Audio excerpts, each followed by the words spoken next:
সেখানে সাহেবার একটা বাগান ছিল, আঙ্গুরের বাগান, একটা কিতাবের মধ্যে আসছে।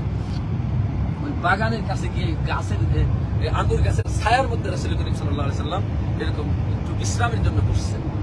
বসার পরে ওই বাগান থেকে আলহামদুলিল্লাহ আমরা এখন আছি তায়েফ শহরে। আমরা আমাদের সম্মানিত আদি সাহেবদেরকে নিয়ে আমরা সে আসছে, আসার পরে সেই করুণ অবস্থা দেখে সে যখন শুনলো নবী তায়েফ সম্পর্কে আলোচনা করতেছেন ডক্টর মারুফ বিল্লাহ সাহেব।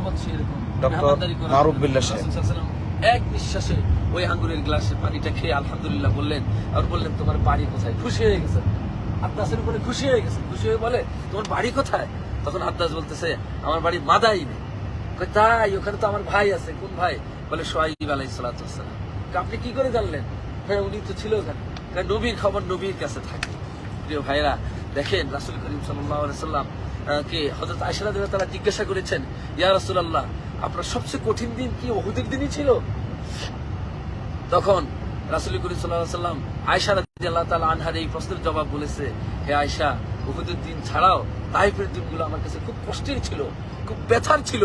আমি খুব আশা নিয়ে তাদের কাছে গেছি, কিন্তু আমি আশাহত হয়েছি যখন আমার এই কঠিন অবস্থা আসমানের ফেরেশতারাও তারা সহ্য করতে পারে নাই। আল্লাহ রাব্বুল আলামিন জিবরাইলকে পাঠিয়েছেন, তিনি এসেছেন, এসে বলছে, ইয়া রাসূলুল্লাহ, আপনি শুধু আদেশ করেন, আমরা দুই দিকে দুই পাহাড়কে একটা